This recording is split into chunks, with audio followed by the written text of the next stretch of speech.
Good morning, my dear student. Today I am going to discuss new chapter friction. Definition. Friction may be defined as the opposition, restriction or hindrance to the motion of an object. What is friction? Opposition, restriction or hindrance to the motion of an object is called friction.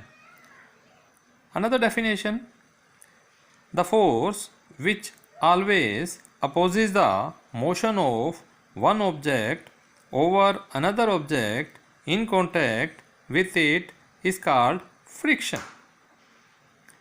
Now question arises, when friction comes into play?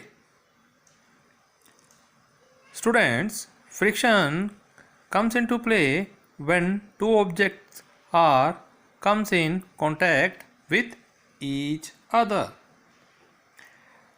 Now second question arises, what is the direction of force of friction?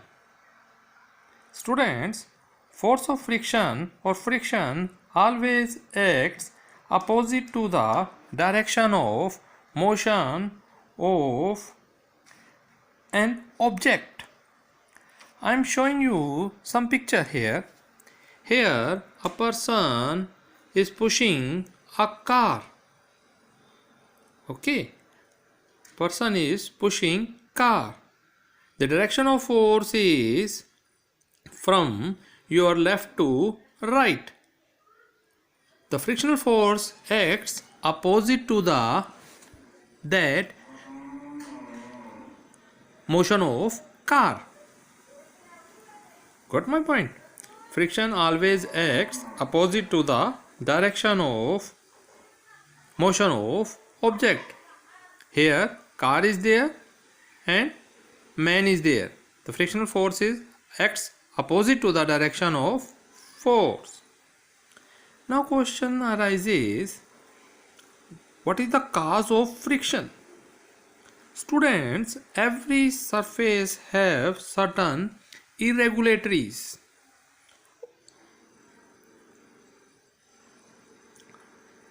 The friction is caused by interlocking of irregularities in the surfaces of two objects which are in contact with each other.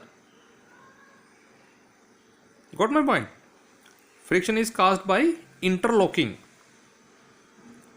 of irregularities. Interlocking of irregularities.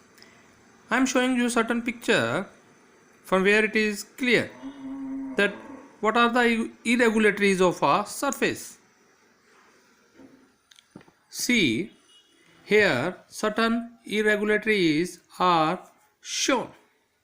A wooden surface is shown and that zigzag is irregularities. If that object will slide over another object which have that irregularities, then in that interlocking of first object over the other object makes or causes friction. Got my point? More is the number of irregularities, more is the friction. More is the number of irregularities, more is the friction. Okay.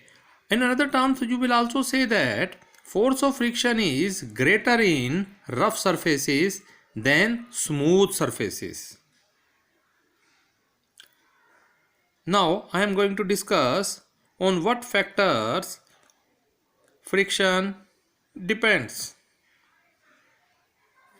Friction depends upon two surfaces or two factors. First factor is the nature of two surfaces.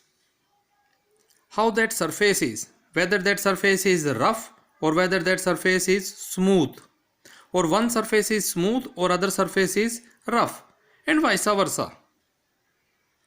Okay, nature of two surfaces, whether both the surfaces are rough or both the surfaces are smooth.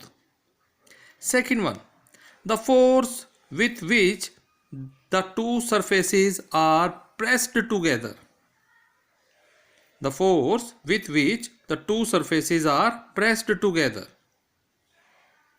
Okay, that are the two factors on which friction depends. Students, remember, friction does not depend on the amount of surface area of the two objects which in contact with each other. Got my point? Does not depend. Friction does not depend upon amount of surface area of the two objects which are comes in contact with each other. Friction depends on nature of two surfaces and the force with which the two surfaces pressed together. Okay, students, see that video, make your notes. Tomorrow you will get next video. Bye.